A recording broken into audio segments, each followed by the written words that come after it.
Assalamualaikum warahmatullahi wabarakatuh. Selamat datang di video pembahasan praktikum pemrograman geospasial perangkat bergerak lanjut, acara yang ke-9.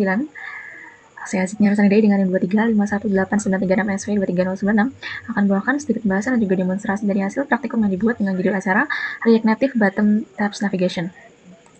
Dimulai dari kajian teorinya terlebih dahulu. Jadi berdasarkan jurnal dari Wicaksono dan juga Parasati pada tahun 2025, React Native adalah framework open source yang digunakan untuk membuat aplikasi mobile lintas platform Android ataupun iOS menggunakan JavaScript dan React. Artinya, dengan tipe React Native ini tidak perlu dibuat dua aplikasi dengan script berbeda karena dengan script yang sama sudah bisa dijalankan pada dua platform yang berbeda. Sehingga bisa meminimkan proses pembuatan aplikasi dan bisa memudahkan developer karena proses yang dijalankan lebih efektif. Kemudian, menurut Gavinda dan Utama pada tahun 2025, navigasi merupakan elemen dalam aplikasi mobile untuk berpindah antar halaman. Di mana di sini, dari aplikasi yang sudah dibuat, bagian navigasi akan memindahkan pengguna dari halaman yang berbeda, seperti yang pertama halaman home, kemudian explore, dan juga halaman mahasiswa. Dan kemudian ditambahkan halaman modal, yakni form input. Dari bagian bottom tab navigation tersebut, sebagai sistem navigasi yang ada di bagian bawah layar menampilkan beberapa tab icon yang dapat berpindah halaman utama dari halaman utama dan digunakan komponen export router yang memudahkan pengelolaan struktur halaman berbasis folder dan otomatis membuat navigasi tab berdasarkan file yang ada. Artinya, dari file yang ada pada aplikasi, yang ada pada folder di sini,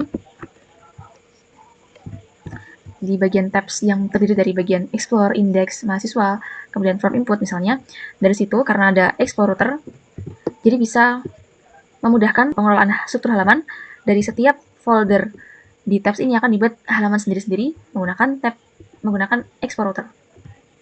Kemudian, komponen yang digunakan terdiri dari yang pertama tabs, digunakan untuk membuat navigasi di bagian bawah, kemudian stack, sebagai navigasi bertingkat terdiri dari bagian parent dan juga child. Kalau parent itu sebagai halaman induk dan juga child itu sebagai halaman anaknya. Yang sebagai halaman induk di sini ada index, kemudian child-nya itu ada terdiri dari bagian seperti tadi ada bagian mahasiswa, kemudian form input dan juga sebagainya. Kemudian flat list dan section list itu digunakan untuk menampilkan data secara lebih efisien. Kemudian text input untuk membuat form input yang lebih interaktif. Kemudian dilanjutkan dengan proses yang dilakukan selama praktikum, yang mana dibuat tampilan daftar data mahasiswa menggunakan section list pada React Native untuk menampilkan data yang sudah dikelompokkan dalam beberapa kategori. Jadi di halaman mahasiswa TSX, di situ menggunakan elemen flat list awalnya, yang menampilkan item dalam satu bagian list seperti ini, dan dibentuk dalam array of objects, yang mana setiap objectsnya di sini disimpan dalam variabel data yang memiliki bagian title, misalnya di sini title-nya cultivator, kemudian datanya adalah daftar nama anggotanya. Itu terdiri dari bagiannya masing-masing. Misalnya untuk bagian pertama ada cultivator, nanti data list di dalamnya yang dituliskan pada bagian data di sini. Begitu juga dengan title-nya asisten, maka untuk daftar list yang ada di dalamnya yang dituliskan pada variabel data. Ini dalam bentuk array of objects. Kemudian dari situ diimport beberapa library yang digunakan, seperti diawali dengan code awesome 5 untuk digunakan sebagai icon, kemudian React itu untuk menggunakan komponen dasar dari React Native, kemudian ada bagian section list, status bar, style sheet, text dan juga view itu komponen tampilan dasar milik React Native juga. Kemudian ada juga bagian import save area provider dan juga save area view. Nanti bagian komponen-komponen yang digunakan pada halaman mahasiswa akan ditampilkan pada halaman yang save untuk ditampilkan pada komponen Android tersebut. Tidak akan tertutup komponen bawaan dari Android-nya, sehingga dipastikan dapat dilihat pengguna secara jelas, kemudian tidak menabrak area status bar. Dan di bagian style sheet yang digunakan untuk menaruh file untuk komponen yang ada pada file TSX mahasiswa ini, itu digunakan untuk mengatur tampilan visualnya, seperti ada penggunaan kontainer, itu digunakan untuk warna latar belakang, kemudian page title sebagai gaya teks judulnya, style teks judulnya, header container dan juga header sebagai style bagian kategori, item untuk tiap nama mahasiswanya dan juga title untuk teks namanya. Pengaturannya juga diatur pada file layout TSX karena di situ ada penambahan tab screen yang kemarin ditambahkan bagian langsung dilihat pada filenya saja. Di bagian layout TSX ada bagian tab yang ditambahkan untuk mengarahkan pengguna ketika diklik di bagian button navigation-nya itu akan diarahkan ke halaman mahasiswa. Proses yang dilakukan juga diatur pada halaman form input TSX yang dibuat untuk mengisi data mahasiswa yang dirancang dengan tampilan interaktif dan aman dari gangguan layout keyboard bawaan dari Android. Dan dari halaman form input tersebut diimport beberapa library. Seperti yang pertama, ada bagian komponen dari React Native. Yang pertama ada bagian view, text, text input, button, dan lain-lain itu milik React Native. Kemudian digunakan save area view dan save area provider untuk area yang ditampilkan secara menyeluruh dan aman pada halaman Android-nya. Import stack dari export router itu untuk mengatur judul halaman yang dapat terlihat secara jelas. Ya, kemudian bagian input itu menggunakan React useState untuk menyimpan nilai input pengguna. Yang dari situ kemudian pengguna bisa memasukkan bagian nama, NIM, dan juga kelas. Ada juga bagian indeks, yang mana bagian indeks ini sebagai kerangka utama aplikasi atau root layout yang mengatur navigasi dan tema global untuk seluruh halaman termasuk from input TSX. Kalau tadi kita sudah membahas di awal, ada stack yang digunakan di sini terdiri dari komponen parents dan juga child, maka indeksnya adalah parentsnya. Kemudian childnya adalah halaman-halaman seperti mahasiswa. Kita lihat dari halaman layoutnya terlebih dahulu. Di sini digunakan untuk mengatur tabs yang ada di bagian bottom, seperti di sini ada bagian mahasiswa yang ketika diklik akan diarahkan ke halaman mahasiswa sesuai pada halaman icon symbol. Untuk bagian explore, di sini masih sama seperti acara sebelumnya karena tidak diatur. Kemudian di bagian index, sini juga masih sama seperti pertemuan sebelumnya. Nah, yang diatur di sini ada bagian mahasiswa TSX yang dibuat dengan memanfaatkan elemen section list. Ada bagian array yang memiliki bagian title dan juga bagian data untuk menyimpan daftar. Dan dari variabel app, di sini memiliki bagian container lagi untuk mengatur daftar data mahasiswanya. Ditambahkan space untuk memberi jeda antara icon dan juga tulisan dari itemnya.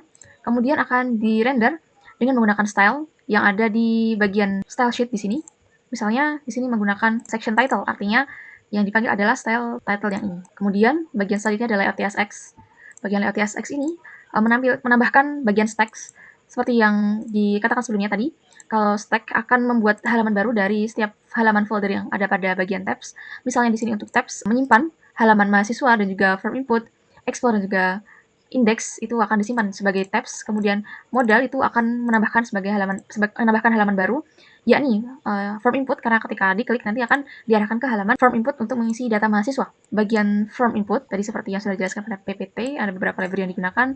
Kemudian di sini juga menggunakan komponen React UseState, dan untuk image background-nya digunakan dari bagian asset image form input GIF. Bagian yang digunakan, ini ada bagian scroll view, yang disitu menyimpan stack screen-nya sebagai halaman from input. Bagian floating action button, ketika ada buttonnya itu diklik, akan ditambahkan halaman baru menggunakan stack, yakni berjudul from input. Dari situ, ditampilkan beberapa komponen di bagian view ini, seperti teks menggunakan judul formulir data mahasiswa, dan di situ bisa ditambahkan teks input yang pengguna bisa mengisikan nama. Kalau misalnya di awal belum diisikan, nanti placeholder, artinya tulisan yang akan ditampilkan pertama kali, yakni isikan nama. Di sini ada juga isikan nomor induk mahasiswa dan juga isikan kelas. Nah, dari situ stylenya juga diatur menggunakan style input di sini. Style yang ada pada bagian ini, input. Ditambahkan juga button, judulnya bertuliskan simpan data berwarna biru. Nah, ini hasil dari form input, dimulai dari awal saja. Nah, ini dari button navigation-nya, ada 3.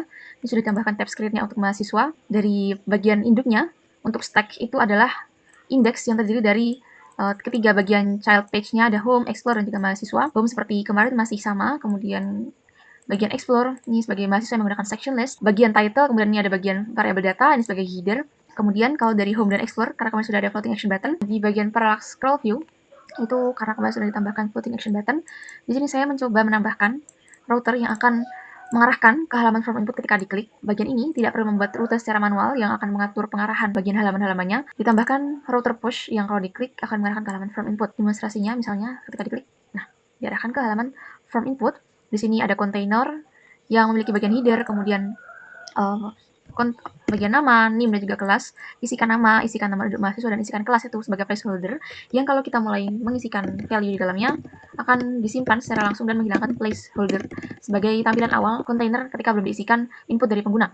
Nah, di sini form input dan juga tombol back itu menggunakan komponen stack, jadi ketika diklik itu akan menampilkan halaman baru, yakni halaman form input di sini. Nah, misalnya ketika diisikan berhasil. Dan untuk background-nya sendiri saya menggunakan GIF pada folder asset di mahasiswa, tadi dari beberapa bagian title dan juga data.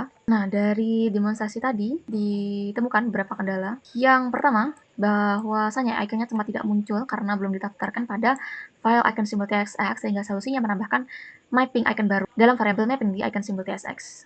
Kemudian ada juga karena halaman form inputnya menampilkan error stack karena tidak dikenali, belum diimport dari export router, sehingga ditambahkan baris import stack from export router untuk memperbaiki error navigasi stack tersebut. Kemudian untuk navigasi antar halamannya yang sempat gagal, itu ditambahkan router seperti tadi yang ditunjukkan pada bagian floating action button. Kemudian ditambahkan property placeholder dengan tanda kutip ganda untuk memastikan dapat tampil di input field-nya. Sehingga hasil yang didapatkan berupa aplikasi yang bisa dijalankan dengan navigasi bawah di bottom tabs yang berisi beberapa tab seperti home, explore, dan juga mahasiswa. Home ini seperti index. Kemudian tab mahasiswa menampilkan daftar mahasiswa berdasarkan kelompok menggunakan section list, dan halaman from input dibuka melalui tombol untuk menginput data teks secara sederhana dari pengguna, dan seluruh icon dan label pada tab navigation itu sudah bisa berfungsi sesuai fungsinya dengan desain yang responsif dan mudah digunakan. Kurang lebihnya mohon maaf, terima kasih banyak. Wassalamualaikum warahmatullahi wabarakatuh.